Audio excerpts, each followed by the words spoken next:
बिस्मिल्लाहिर्रहमानिर्रहीम एंड अस्सलाम वालेकुम। Welcome to Skylon classroom. Skylon classroom में आज का हमारा टॉपिक है everyday science. Everyday science part 1 हमने पिछली वीडियो में किया था। आज हम पार्ट 2 करेंगे उन तमाम टेस्ट के लिए, उन तमाम जॉब्स के लिए जो कि कॉमनली हमारे जो है ना आसपास आती रहती हैं। क्वेश्चन नंबर 1 है, sheep Dolly was cloned in. Sheep जो डॉली थी उसको क्लोन किया गया था। अब क्लोन क्या है? क्लोन आइडेंटिकल कॉपीज़ बनाना, ठीक है ना। एक ही आदमी की या एक ही जो है किसी जानवर की आइडेंटिकल कॉपी बनाना मेडिकली, ठीक है ना, मेडिकल एक इंस्टीट्यूशन में उसको पॉसिबल बनाना, क्लोनिंग उसे कहते हैं। तो आइडेंटिकल कॉपी बनाना, तो शीप जो डॉली थी उसकी मेडिकल क्लोनिंग की गई थी। कब की गई थी ये हमसे सवाल पूछ रहा है, ठीक है ना। यानी शीप डॉली जो थी उसकी क्लोनिंग की गई थी, कब की गई थी? अब 1996 में की गई थी, ऑप्शन ए है। 1998 में की गई थी, ऑप्शन बी, और ऑप्शन सी है 1976 में या फिर 1986 में। अब ये 4 आपके ऑप्शन हैं, इनमें से कोई भी एक ऑप्शन आपका करेक्ट आंसर होगा, ठीक है ना। क्लोनिंग मैंने आपको बता दिया। अब इसका आंसर जो है, इसका आंसर है ए 1996 में। सही है जी। अच्छा, उसके बाद है पेंसिलिन वॉज डिस्कवर्ड बाय, ठीक है। पेंसिलिन डिस्कवर की गई थी किसके ज़रिए? अब पेंसिलिन क्या है? पेंसिलिन एक एंटीबायोटिक का मतलब है जो किसी इन्फेक्शन की ट्रीटमेंट के लिए इस्तेमाल की जाती है, ठीक है ना। तो किसने की थी? रॉबर्ट हुक ने, स्टैनली ने, ठीक है, फ्लेमिंग ने या फिर लेव्रॉन ने।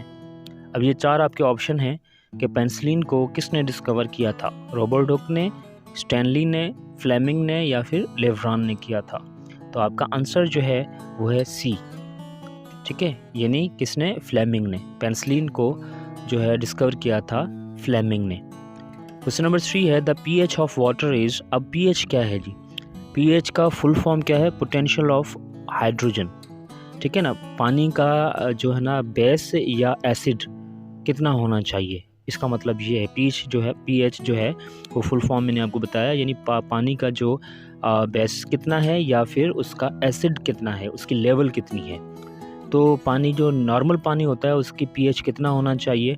7 होना चाहिए, 8 होना चाहिए या फिर 6 होना चाहिए या फिर आपका जो है 9 होना चाहिए, ठीक है ना। यानी पोटेंशियल ऑफ हाइड्रोजन जो है पानी की, वो नॉर्मल पानी में कितनी होनी चाहिए? 7, 8, 6 या फिर 9 होनी चाहिए। तो इसका जवाब जो है वो है ए, 7 होना चाहिए, ठीक है ना। पानी की जो पीएच है, वाटर की जो पीएच है वो आपकी 7 होनी चाहिए। इससे कम या इससे ज़्यादा जो है वो पानी सही नॉर्मल नहीं होता। क्वेश्चन नंबर 4 है, the basic element of organic molecules is. अब ऑर्गेनिक मॉलिक्यूल्स जो हैं हमारी बॉडी के अंदर हैं या हमारे जितने भी खाने पीने की चीज़ें हैं उसमें जो कॉमन एलिमेंट जो है, ठीक है ना, कॉमन एलिमेंट जो है वो कौन सा पाया जाता है? नाइट्रोजन, ऑप्शन ए है नाइट्रोजन, ऑप्शन बी है कार्बन और ऑप्शन सी है मैग्नीशियम या फिर ऑप्शन डी है ऑक्सीजन। अब इन चारों में से कौन सा एक ऐसा एलिमेंट है जो कि हमारे ऑर्गेनिक मॉलिक्यूल्स में, यानी जो हमारे बॉडी के अंदर और हमारे खाने पीने चीज़ों के अंदर पाए जाते हैं? तो आंसर है इसका बी, ठीक है, यानी कार्बन। कार्बन एक ऐसा एलिमेंट है जो हमारे ऑर्गेनिक मॉलिक्यूल्स के अंदर बहुत ज़्यादा पाया जाता है। क्वेश्चन नंबर 5 है, मिल्क शुगर इज़ कॉल्ड। अब मिल्क शुगर यानी दूध के अंदर जो शुगर होती है, ठीक है ना, एक किस्म शुगर का होता है जो कि मिल्क शुगर कहलाती है। अब उसको क्या कहते हैं? कॉमनली हम उसको क्या कहते हैं? मेल्टोज कहते हैं, ऑप्शन ए है। फ्रक्टोज कहते हैं, ऑप्शन बी, और ऑप्शन सी है सक्रोज कहते हैं या फिर ऑप्शन डी है लैक्टोज कहते हैं, ठीक है। ये 4 आपके ऑप्शन हैं, आपको करेक्ट ऑप्शन बताना होगा कि मिल्क शुगर किसे कहते हैं। मिल्क शुगर यानी दूध की जो शुगर है। अब ये दूध की शुगर को हम कहते हैं लैक्टोज, यानी ऑप्शन डी आपका सही है। तो लेक जो लफ्ज़ है ना, लैटिन लफ्ज़ है, इसका मतलब है दूध, ठीक है ना, जो तो कुछ परसेंट जो है दूध का इसी शुगर में से बनता है। अच्छा, नंबर 6 है, स्वीटेस्ट शुगर इज़ कॉल्ड, यानी सबसे तेज़ तरीन मीठी जो शुगर है, चीनी है, उसको हम क्या कहते हैं? उसको हम लैक्टोज कहते हैं, ठीक है, या फिर फ्रक्टोज कहते हैं, और ऑप्शन सी है सक्रोज कहते हैं, या फिर ऑप्शन डी है आपका कि आप उसको लैक्टोज कहते हैं। ठीक है। अब लैक्टोज़ यहाँ पर 2 दफ़ा आया है, मगर ऑप्शन आपका कोई भी एक इनमें से सही होगा कि आप बताएं कि स्वीटेस्ट यानी सबसे ज़्यादा मीठी शुगर कौन सी है। तो ऑप्शन बी है फ्रक्टोज़, यानी सबसे ज़्यादा जो मीठी शुगर है, चीनी है, वो होती है फ्रक्टोज़। क्वेश्चन नंबर 7 है the DNA is present in, यानी जो डीएनए होता है वो कहाँ पर मौजूद होता है। हमारी सेल के अंदर डीएनए कहाँ पर मौजूद होता है। न्यूक्लियस में होता है, ऑप्शन नंबर ए है, या फिर बी साइटोप्लाज्म में होता है, या फिर माइटोकॉन्ड्रिया में होता है, या फिर राइबोसोम्स में होता है। तो हमारे सेल के अंदर जो डीएनए है वो कहाँ पर होता है, करेक्ट ऑप्शन आपको बताना है। न्यूक्लियस, साइटोप्लाज्म, माइटोकॉन्ड्रिया या फिर राइबोसोम। तो डीएनए जो है वो न्यूक्लियस में ही होता है, तो ऑप्शन ए इसका सही आंसर है। ठीक है ना, यानी डीएनए जो है सेल के न्यूक्लियस के अंदर होता है, साइटोप्लाज्म में या माइटोकॉन्ड्रिया में या इसमें नहीं होता। क्वेश्चन नंबर 8 है the term lipids was proposed by. अब लिपिड्स क्या है, पहले तो हमें यह समझना होगा कि जो वर्ड लिपिड है ये क्या है। लिपिड कहते हैं एक ऑयली ऑर्गेनिक कंपाउंड होता है जो सॉल्यूबल नहीं होता पानी में, यानी उसको आप नहीं सॉल्व नहीं कर पाते, यानी उसको मिला नहीं सकते उसको पानी के अंदर, है ना, तो उसे लिपिड्स कहते हैं। अब ऐसे जो ऑर्गेनिक कंपाउंड जो कि इनसॉल्यूबल हो वाटर के अंदर, तो उसे आप लिपिड्स कहते हैं।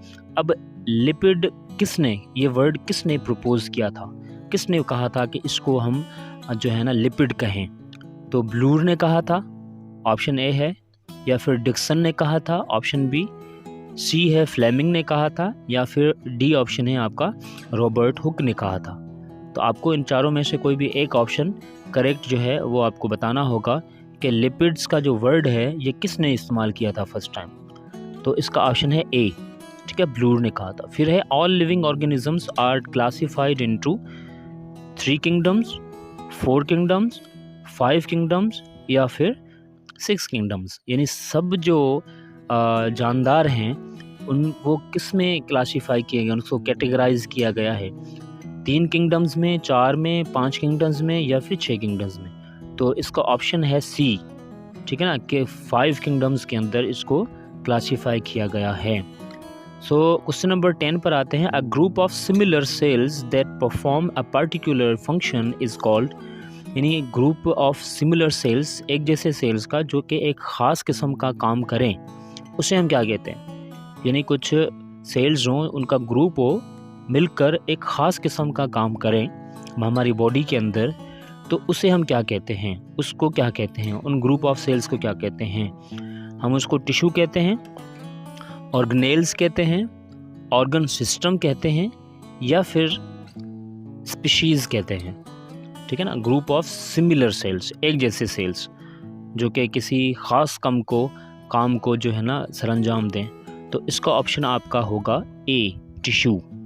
ठीक है, ग्रुप ऑफ सिमिलर सेल्स मिलकर आपके टिश्यूज़ बनाते हैं और वो ख़ास कोई काम जो है ना सरंजाम देते हैं।